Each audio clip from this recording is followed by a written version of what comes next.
Coming up next on NewsDepth, as Russia invades, the world lends a helping hand to Ukrainians. President Biden delivers the State of the Union and makes one birthday boy very happy. We'll be springing forward, but how necessary is daylight saving time? And inclusion is in the air as the Paralympic Games begin in Beijing. NewsDepth is now.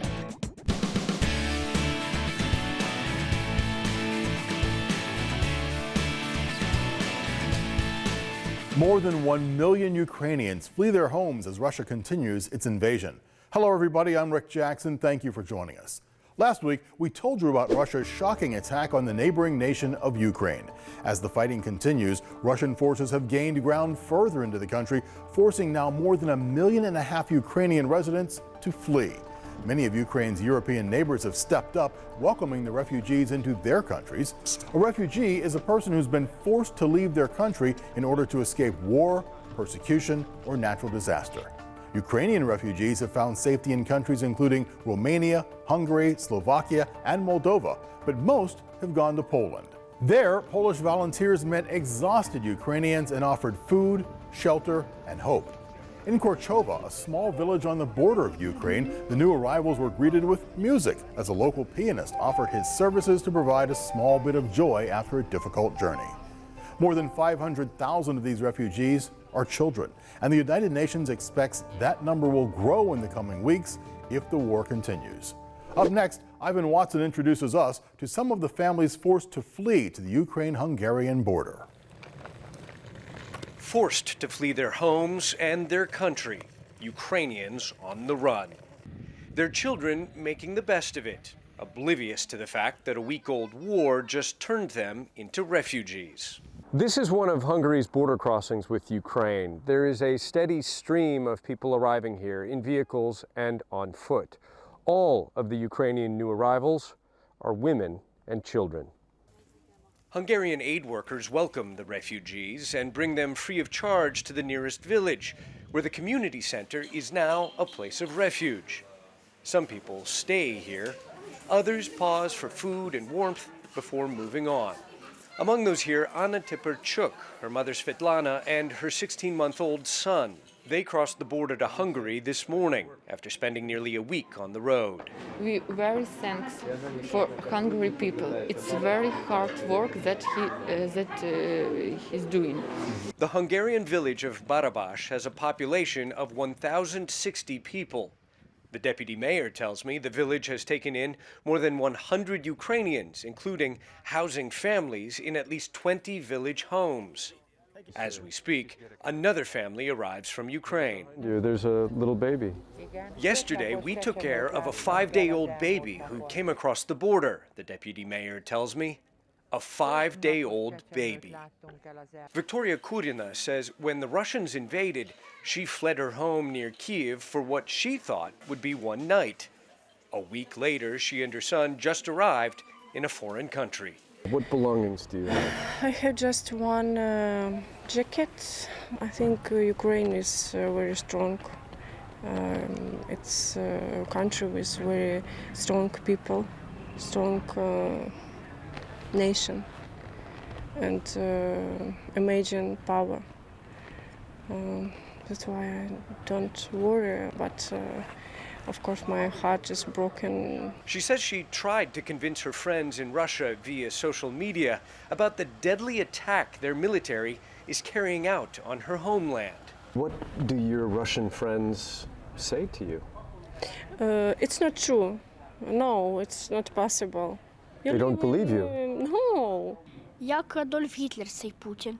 10-year-old Timur chimes in saying, Vladimir Putin is like Adolf Hitler. He's attacking the world, just like Hitler did. There are almost no men here aside from the elderly, because all Ukrainian men of fighting age have been ordered to stay behind to defend their country from the Russian invasion. I'm very angry for Russian people. I want to tell Russians that it is time to do something. It's time to change something, says Anna Tipperchuk.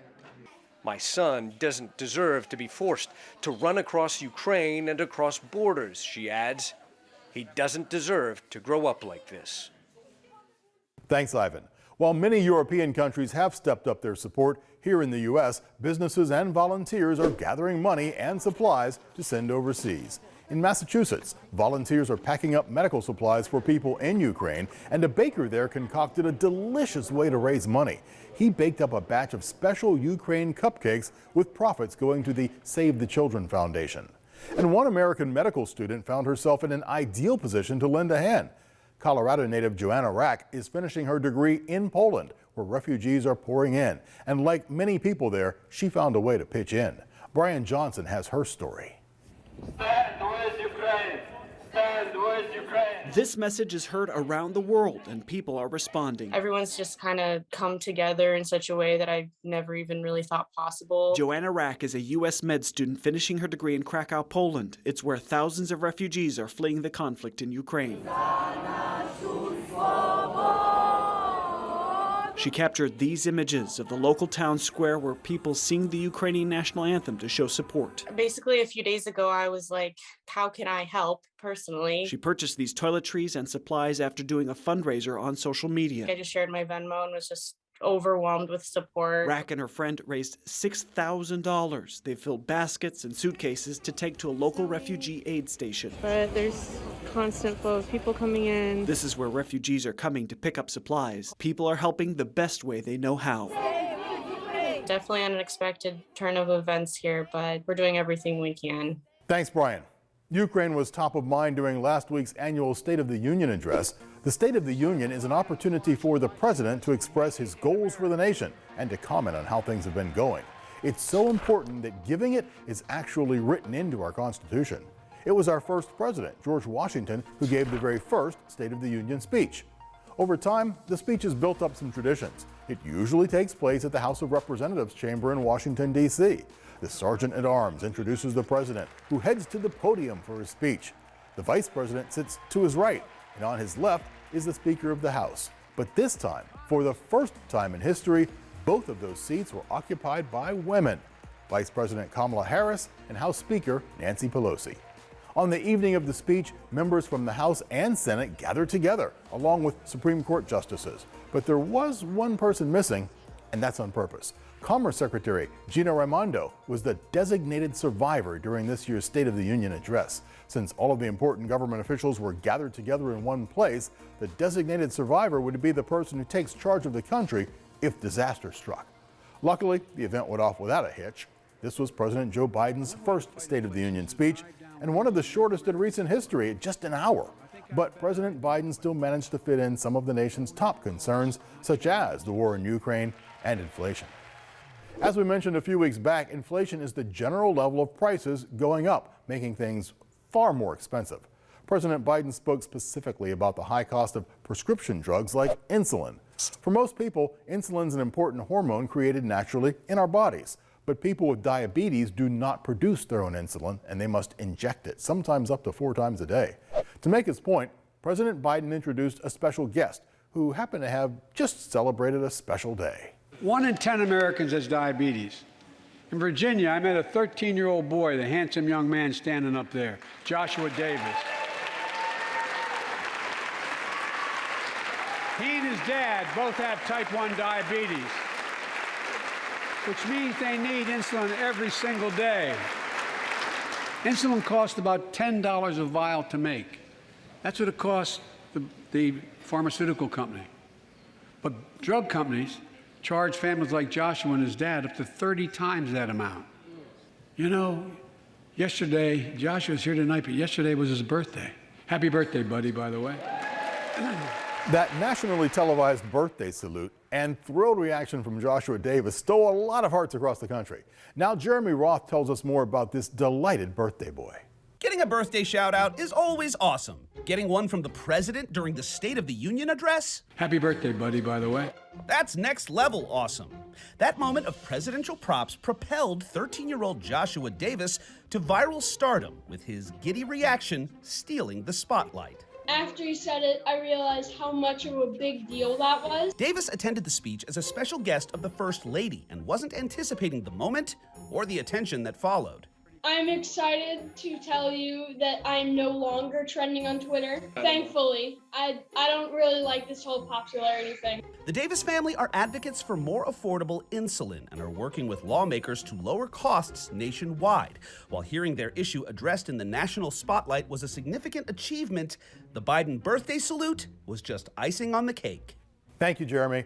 While President Biden's speech focused on recent events in the news like Ukraine and inflation, it also included a line that nearly every president for the last 35 years has included. The State of the Union is strong. The State of the Union is strong because you, the American people, are strong. Even when the country is in rough shape, presidents tend to use this phrase to end their speech on a hopeful note.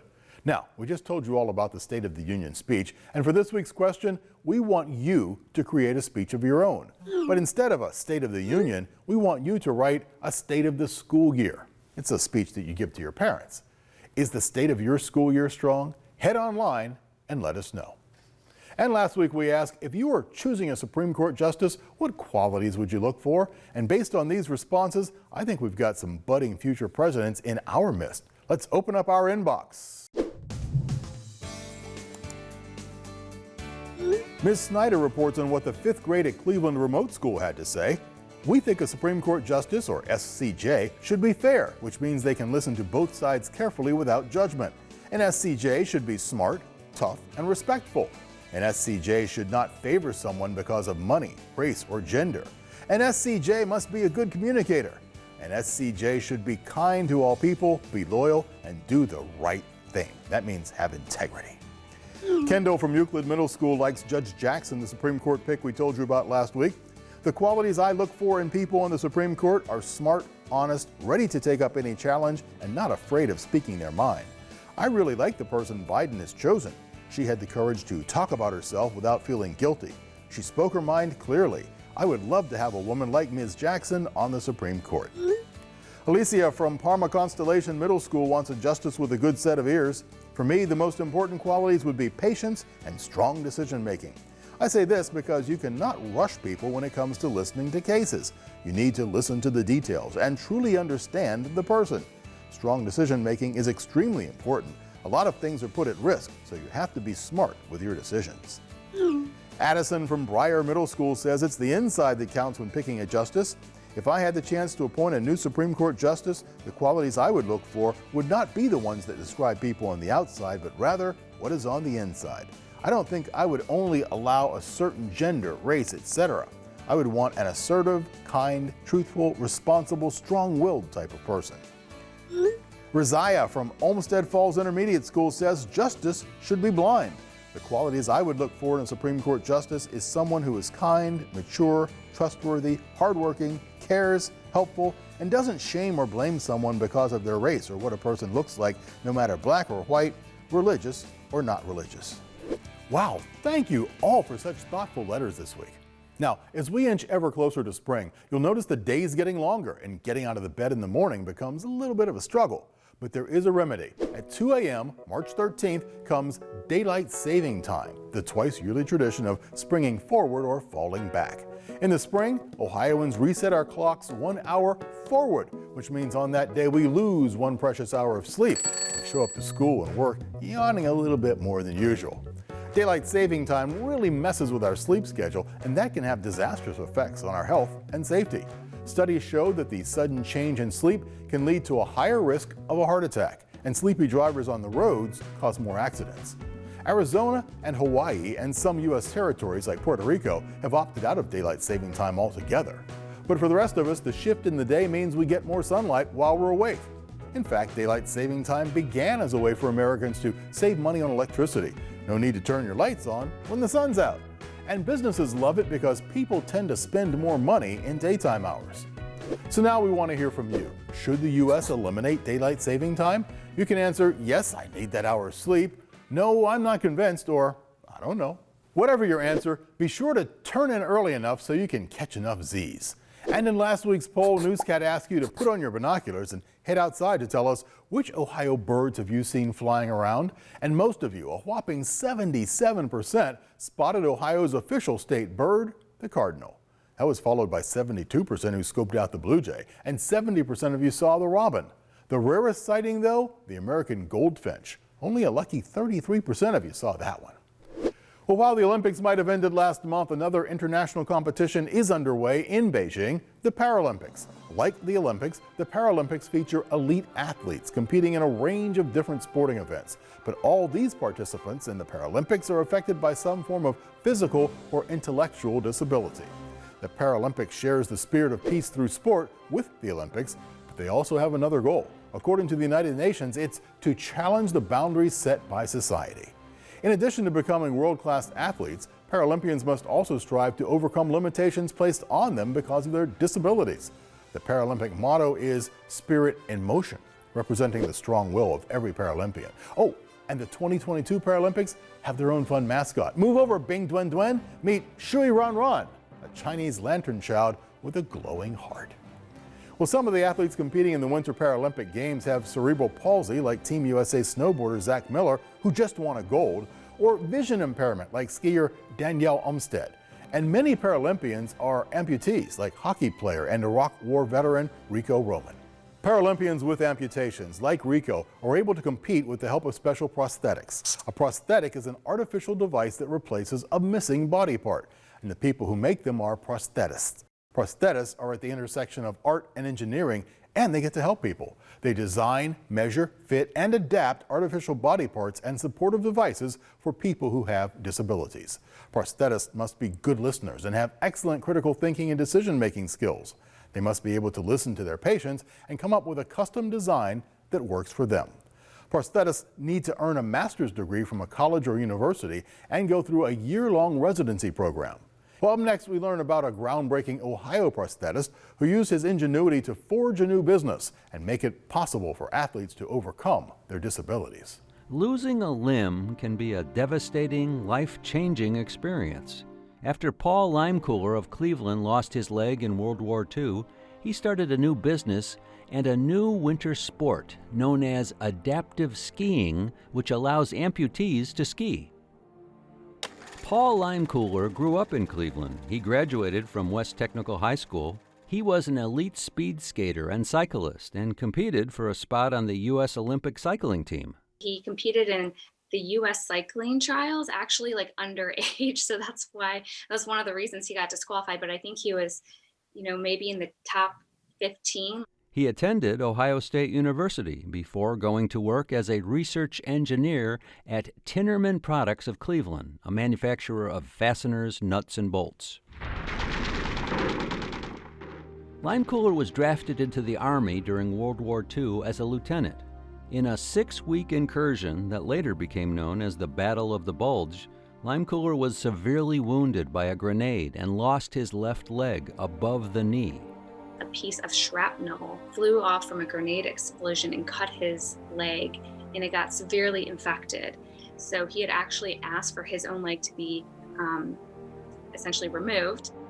During his recovery, Limecooler put his skills as an engineer to work, designing his own prosthetic limb. He later fabricated artificial limbs for other servicemen. My grandfather was an extremely driven person. He really taught himself. So he was in the hospital, he built his own artificial leg. After returning to Cleveland in 1948, he started the Limecooler Limb Company, becoming one of the first certified prosthetists in the country. He starts a prosthetic company, and I think it really was powerful because he was a patient and also, the prosthetist seeing the patients. And most of his patients didn't know that he was an amputee until he showed them. So they were all really in shock because he could walk so well. He knew how to adjust the artificial legs to make it great for his patients. His commitment to helping others extended well beyond the business. While on a winter vacation, Limecooler learned of amputees in Europe using makeshift ski equipment to go skiing. After a bit of research and development, Limecooler designed a support system that allowed him to hit the slopes, becoming one of the first adaptive skiers in the country. He wanted to get back into sports, and he discovered skiing and developed a device called an outrigger. It wasn't a success right off the bat. They had to make adjustments and, learn how to ski, essentially. So yeah, they definitely had to experience the falling, the crashing, all of that. But I think he didn't see life as full of limitations. He saw it as, oh, well, let's just adapt and evolve this way. And how can I do this? Instead of patenting his designs, Limecooler shared his discoveries with the amputee community. And he just really wanted to help people. And that's why he didn't patent the outrigger design, because he wanted everybody to have access to skiing, a sport that he loved. Considered the father of adaptive skiing, Paul Limecooler was inducted into the U.S. Ski and Snowboard Hall of Fame in 1981 and into the National Disabled Ski Hall of Fame in 1996. More than a century before Paul Limecooler helped amputees live their dreams, another Ohio institution was at the forefront of teaching kids with a different disability, deafness. Up next, Gabriel Kramer fills us in on the Ohio School for the Deaf.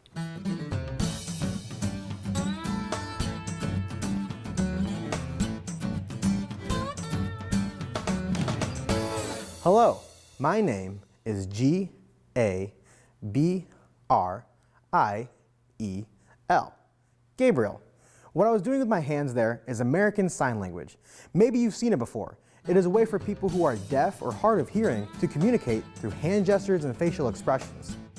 Sign language has been taught in Ohio since the 1800s. We have a pretty welcoming history of teaching the deaf. See, in the early days, many people didn't think the deaf could learn, but they were wrong, very wrong. The first permanent school for the deaf in the U.S. was founded April 15, 1817 in Connecticut. It wasn't long until Ohio opened their own. In 1829, the Ohio School for the Deaf opened in Columbus. It began with just one teacher and one 12-year-old student. At that time, most Americans lived in small towns or on farms, so it was difficult to meet the needs of deaf students in the tiny schools scattered across the countryside. For this reason, most schools for the deaf were boarding schools, where students could come from far and wide to live in a community with other deaf children, and to learn from teachers who were specifically trained to meet their needs. An 1850 account of life at the school gave the following daily schedule. At 5 a.m., the students woke up and had breakfast family style with the teachers and administration of the school. Then it was time for the household chores and a study hall until 8:30 a.m. when recess began. At 9 a.m., everyone gathered in the chapel for prayers, then class time until lunch at noon. More school until 4, when it was time for chores again. Boys did the yard work and the girls sewed. And finally, supper at 6. They were busy days for the students and busy weeks with school even happening on Saturdays. The Ohio School for the Deaf worked hard to prepare its students to lead productive lives. Children enrolled in the school learned standard subjects like reading and math, but they also learned skills like carpentry and sewing that they could use in jobs once they graduated.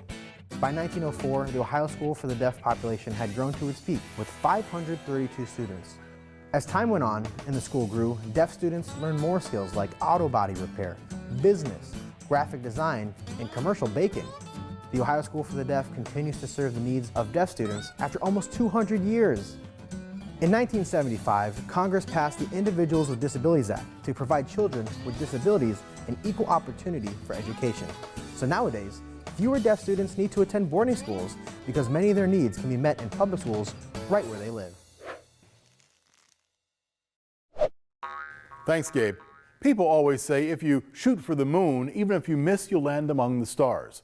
Well, this week's NewsDepth A+ award winner did just that. Grant Bauer, an 8th grader at Huron Middle School, recently got a personal message from NASA's Mars Perseverance rover. Grant was one of 20 students from across the country selected by NASA to speak with the rover team at the Jet Propulsion Lab in California. Students were nominated by teachers and chosen for showing the attribute the rover was named for, perseverance. Grant is a really hard worker. When he faces a challenge, he sticks to it until he's successful, Mrs. LaCrosse, Grant's teacher and cross-country coach, told us. She also shared that he is the go-to guy for keeping the school's 3D printers operational. She also told us that he was able to use the technology to build models of the rover and space shuttle. Grant told us that he hopes to eventually work for NASA and that his interest began in 5th grade. He has a particular interest in microgravity. Grant taught us that microgravity is the condition in which people or objects appear to be weightless. Microgravity can be seen when astronauts and objects float in space. It's what keeps the International Space Station in orbit. Well, Grant also told us about his conversation with the rover team at the Jet Propulsion Lab. The engineers at NASA told him that the rover's trip to Mars was not as easy as it seemed. They were challenged with 2 system restarts and a coding error. Grant's dad told us that he's most proud of Grant's character and his unwillingness to give up. And that brings us to the message Grant received from the rover. Grant told us that the rover's message was, keep going, never stop. Stopping will get you nowhere. That message sums up Grant's approach to life. So this week's A+ award goes to Grant Bauer from Huron Middle School for his grit and determination. Keep reaching for those stars, Grant. And now on to a famous feline whose paws are always reaching for the keyboard.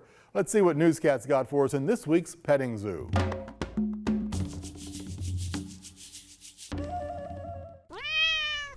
Newscat, it is not daylight saving time yet. You've got no excuse for sleeping in. Up and at 'em. Well, inspired by this week's stories about inclusion, Newscat has found us a penguin who makes kids feel better about their differences. To find out what makes this penguin such an inspiration, click the Petting Zoo button on our website.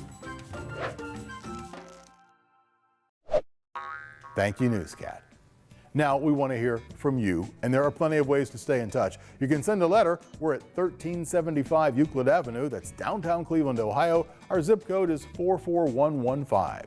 You can email us at newsdepth@ideastream.org, or you can tweet us. Our handle is @NewsDepthOhio. Thanks for joining us. I'm Rick Jackson. We'll see you right back here next week.